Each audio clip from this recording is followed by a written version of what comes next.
Hi, my name is Leah Day, and welcome to this video for the Free Motion Quilting Project. In the last video, we talked about auditioning, and I mentioned that we are going to play with more words on the surface of this quilt, but smaller and stitched by the machine. I'm stitching on the Janome Horizon 8900, and this machine comes with several different monograms, alphabets, programmed inside the machine. So it's not me stitching this, it's the machine doing it. Now, if you don't have a machine that has this, please understand you don't have to run out and buy one. You can freehand words, and we have a tutorial, a video on that from earlier in the year, so definitely check that out. And you can make words any size and any shape. I like the look of this text. I wanted something smaller, I wanted the look of that kind of blocky lettering, and I wanted the look of the machine doing it. It also is kind of pushing me a little bit because when I thought of this idea, I realized that is actually kind of unusual for me to play with those stitches and most especially play with the actual functions of the machine, the memory stitches, recalling, all that kind of stuff. I don't usually use that stuff. And it was a little intimidating for me to consider it and especially to teach it because I don't use it on a daily basis. It's not something that I go to and think, oh, let's put together a monogram or whatever. I don't do it. And this is actually the first time I've ever used the memory settings of actually storing a combination of letters of words in the machine. And when I started getting kind of intimidated by the idea and getting bogged down with it, I just kind of had to go back and think, well, Leah, just do what you always tell everybody to do and try it out. Do a sample of it. And this is really, really important. I realized several things by stitching a sample, just a small sandwich, fabric sandwich. I realized several different things. Number one, I needed to make some adjustments to my machine because the feed wasn't exactly even. It was compressing the letters together so they weren't looking good. So I had to make an adjustment to the machine. I also found that some of these phrases are very, very long, and it's really good to know how long they are so that way I can really nicely space them in my trapplique shapes. So I think it's really a good idea when you want to play with any decorative stitch on your machine, not just letters, but any of them, to actually sit down and stitch some on a fabric sandwich and just play. And give yourself permission to play with it. Don't expect it to look perfect the first time you go through it. Mine certainly didn't. And, just give yourself that permission to experiment and see what happens. You're going to stay intimidated by it. I kind of gave myself a week, when I came up with the idea, and then I just let it kind of bog me down for a solid week. And fear can do that to you. It can just stop you and stall you out in your tracks. And the longer that you stay intimidated by it, well, the longer you're not going to do it. The longer you're going to just be intimidated and fearful of playing with those stitches. And my kind of thing about this whole 9 yards and why I'm stitching out these letters and not doing it myself is the simple fact is I paid for this when I bought this big hunkin' machine. I paid for all these hundreds of stitches. I really ought to use them. I really ought to learn how to use them because otherwise what was the point? It's an excellent machine for free motion, obviously, but it has a lot more capabilities than that. And we've got to challenge ourselves to actually play with this stuff and find uses for it in our daily stitch work. So, okay, you understand kind of where I was coming from in that. Let me show you exactly what I made, what I stitched out. So here's my sample. And basically I took every single phrase that I wanted to put in my quilt and I programmed it into the memory of the machine. I'm going to show you how to do that on the 8900. Now, this is going to be different for every single machine, so keep that in mind. And so this is going to help me, number one, with spacing. So like right here, I've written, I will always love you. And I know that it's going to be this long. So if I wanted to put this in this piece, and I knew that I wanted it kind of spaced out with maybe this whole line, basically this says, I am here, I will always love you, I will never leave you. And I wanted this spaced out kind of evenly, while I might put kind of just a mark right here that I'm going to put that first phrase, and then I might space it out and say, okay, that second phrase can go about right here, and then that third phrase can go right here. Now if I hadn't stitched this out, I would not know how long this was, and I would not have any idea how it's going to space on the piece. So it's really, really been useful for that. The other thing that I noticed is that my M's, and you can see this one down here, let me kind of zoom in for you. My M was really compressing. And so that says I am here, but the M is almost looking like an N. It's compressing so badly. So I noticed that stitch issue, especially with the letter M. And what did I do? I went and checked my manual. Your manual will usually have the answers to these kinds of questions, these little fiddly things that I have no idea why it's doing that.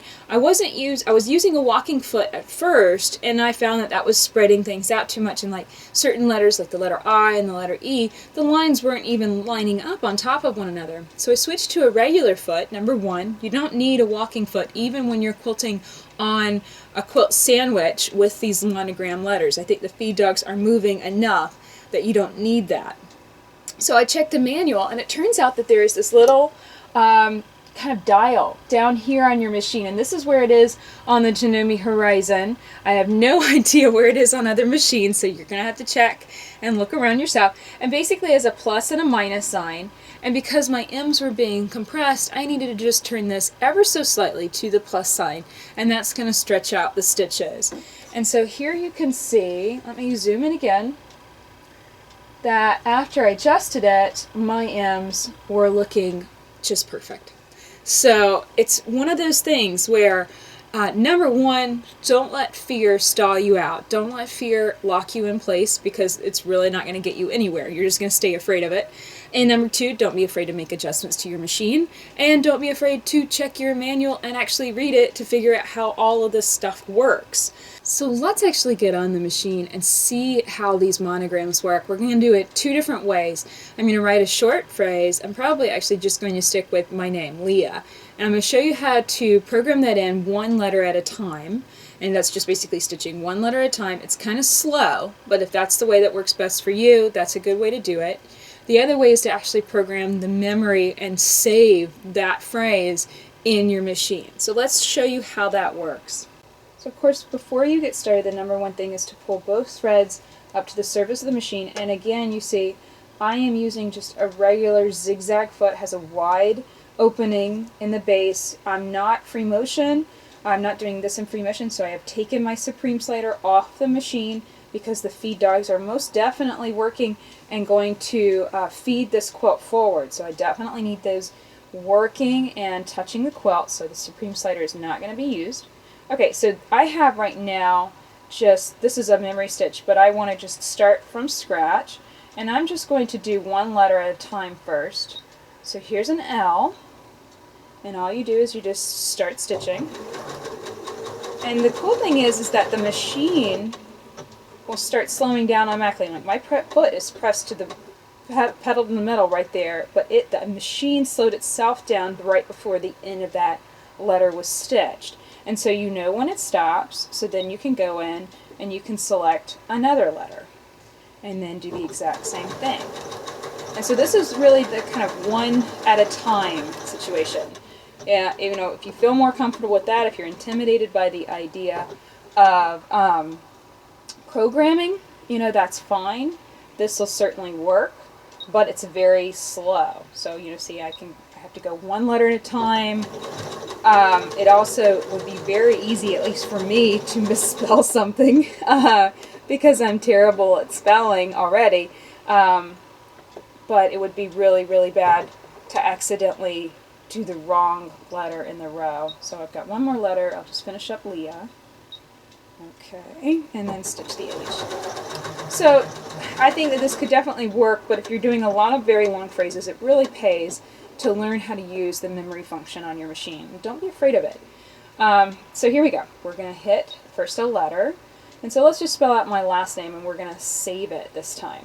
So first off, I want to do, actually let's just do my full name.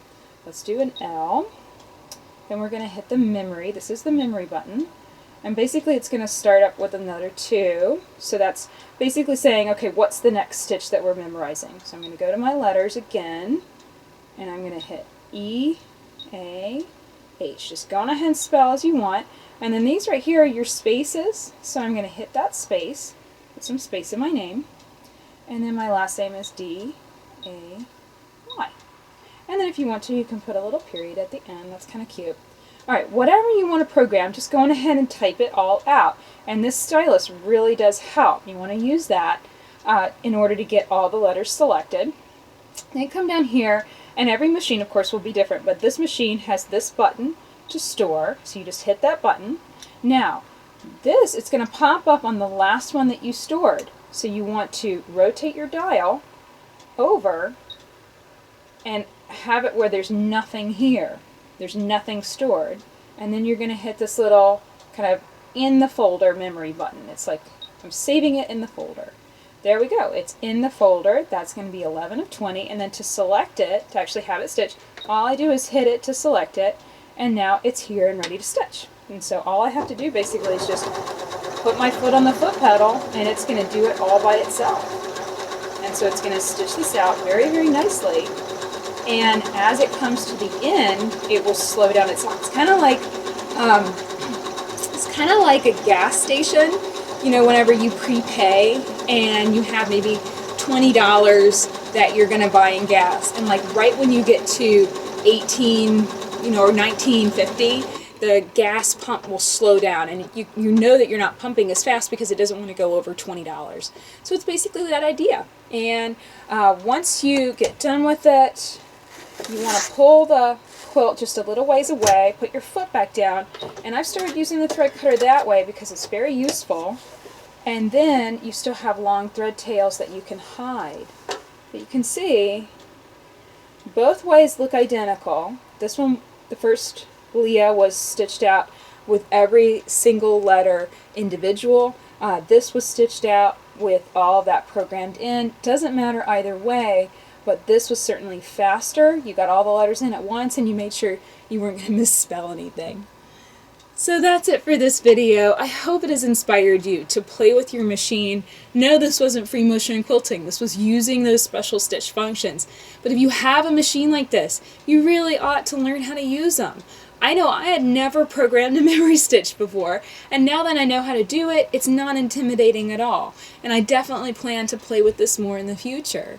It's something that, I think we get and we kind of play with in the store, and we get a little, I guess blown away by our machines when we're buying them, but when it actually comes time to bring them home, we don't use that very often. So we definitely should play with this, experiment with it, and then of course apply it to our quilts. Even art quilts would look beautiful with some letters stitched on the surface.